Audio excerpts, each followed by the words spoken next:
Hey everyone, I hope you guys are enjoying Monster Hunter Rise Sunbreak on the Nintendo Switch or on PC, but if you're looking to jump into the base version of the game, PlayStation and Xbox release will be just around the corner on January 20th.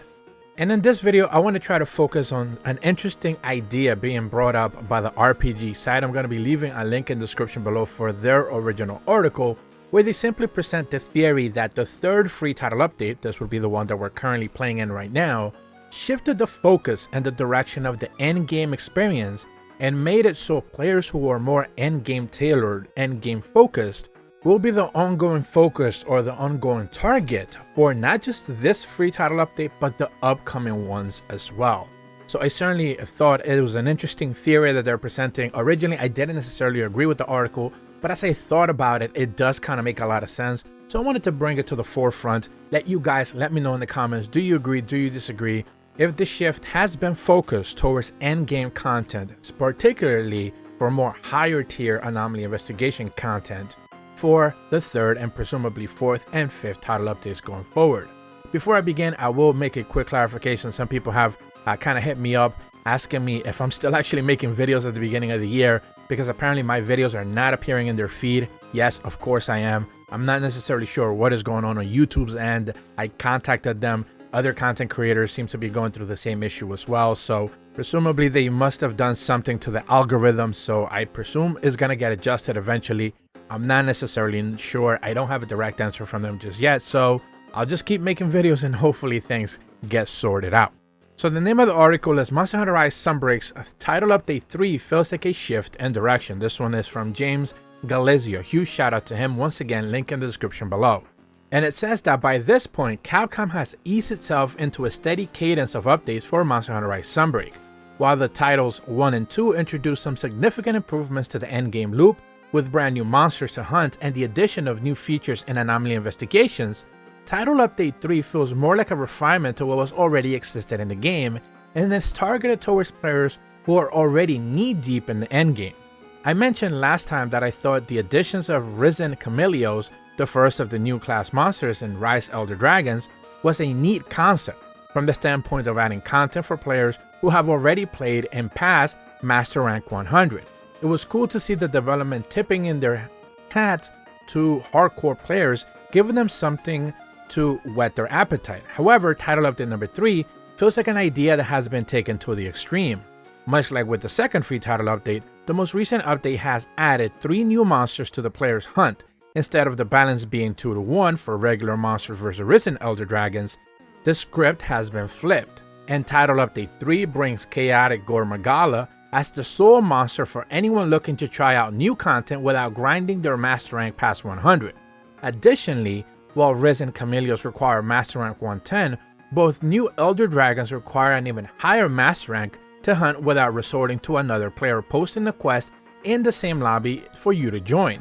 In practice, this means that unless you've been playing Monster Hunter Rise Sunbreak semi-consistently since launch, the only bit of content that Title Update 3 brings to the table is Chaos Gore Magala, and the expanded follower quest, as Risen Kushala Daora requires Master Rank 120, and Risen Teostra require Master Rank 140, and the additional anomaly investigation levels are essentially meaningless unless you're already at the previous cap, which you would require to have put hundreds of hours into the game to anomaly investigations alone. While previous title updates felt like they're stuck in a good balance of adding new endgame content for more casual players and offering something for the hardcore audience to engage with, outside of the excellent ability to bring followers with you to almost every quest, Title Update 3 squarely feels like it was developed for the most hardcore player base. This doesn't actually impact how I feel about the patch, but I've also already put nearly 300 hours into the game in the last year alone, and it makes it harder to judge the patch as a whole. Similarly, it makes me worried about the future releases.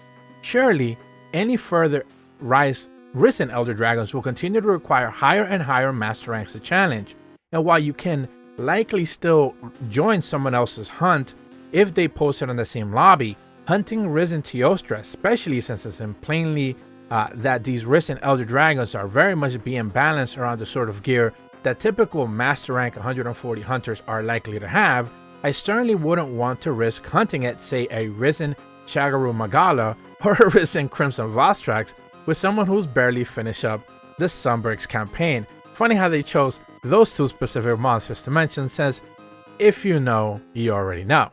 This leaves the future of Sunbreak's title updates in an awkward position. For anyone like me who hasn't already well embraced the endgame, like title update number 4 will likely just be as good as the rest. But even Monster Hunter World's Iceborne kept the toughest monsters and Arch-Temple Elder Dragons only requiring Master Rank 100, and they were never the main event when it came to the major content patches, at least until Monster Hunter World. In fact, I didn't even see Arch-Temple Namiel or Arch-Temple Volcana until the final update of the final game, and they were definitely in addition to other monsters such as Safijiva, Alatrion is how you say that? I think so, and Fatalis. Monsters that could have argued were stretching the limits of what casual players would enjoy. In other words, I've been enjoying the title update number 3 quite a bit, but it can't be assured that you feel the same way. Of course, he's suggesting to new players. If you're a hardcore player, Monster Hunter player, then the trajectory of Sunbreak has been taken might feel more like a breath of fresh air. But for anyone else, it's absolutely worth stressing how much you'll be able to get out of the third free title update. Its beyond will be strictly depend on how much time you previously you're joined to make Sunbreak in your gaming rotation, unlike the previous updates. I'm excited to see how far Capcom can take things in regards to difficulty, but I can't blame anyone who's chosen now to tap out. Now, this is what I found really interesting, because as someone who has been playing the game pretty much since launch, I presume most of my viewers have already been, anomaly investigation, 7-star quests. You guys are already crushing those, higher levels, 100 and, I'm going to assume over 120, most of you, or something like that, maybe half of my viewership, pretty hardcore to say the least.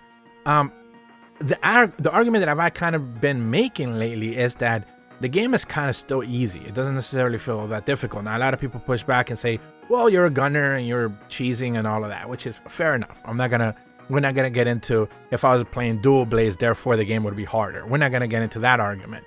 But I have argued that the game relatively has felt easy, and anomaly investigations specifically aren't really living up to what they were supposed to be.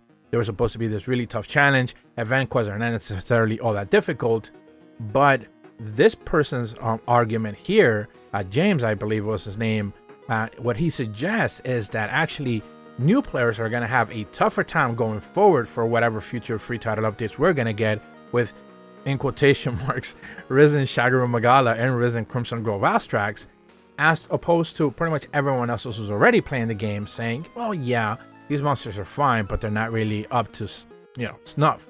Like Risen Kushala Daora, this is something that I mentioned in one of my videos about a few weeks back. Risen Kushala Daora was probably a huge disappointment to me, because normal Kushala Daora, I see him card people all the time. Not even like, of course, just anomaly investigation version, just the normal version cards people in Master Rank relatively often. But Risen Kushala Daora does not. I've seen people who pretty much are hunting it well prepared, they handle it, no problem. Risen Teostra, not a problem. But it seems like other people, of course, are having that kind of wall. And then you have to think about the fact that because not everyone is putting in the work, forget grinding to anomaly investigation level 200, which presumably the level cap will be raised to 300, as some people have suggested. I don't necessarily know that. I'm not going to get into leaks here. But, Master Rank, if you're struggling to get to Master Rank 120, 130, 140, obviously your gear probably isn't up to snuff. Therefore, these challenges, these monsters are really giving you a tough time, and you're not even probably doing curious crafting, grinding. Therefore, you're not maxing out your stats. Again, most people probably play this game casually. There's plenty of 15, whatever the number is now, 15 million people played. It's not necessarily getting to that point where everyone else is just kind of playing casually. Therefore, these monsters are more difficult to them, and it makes it so the next free title updates are going to be more difficult to players, more than the way you or me or pretty much most people watching this video would probably expect it to be, since we're kind of looking at it from the prism of like, yeah, we're properly geared, we can take these monsters head on, but more casual players are not necessarily up to that point. And it seems like World, at the very least, I don't particularly remember all that much because I didn't necessarily care for World or Iceborne all that much. I don't particularly remember it being all that difficult, but I do remember it was more accessible in that regard. More monsters were accessible relatively earlier, where now, again, Risens are after Master Rank 120, 110, 140, and of course the upcoming ones for the next free title updates are certainly going to be higher than that. So certainly want to hear your guys' feedback on this and just how approachable the endgame has become for you specifically, and how do you expect it to change going forward, or do you just expect it to get tougher? Certainly want to hear everyone's takes on that. If you're brand new to my channel, be sure to leave a like and subscribe, hit the bell to receive notifications when the videos go up, and as always, thank you so much for watching. See ya.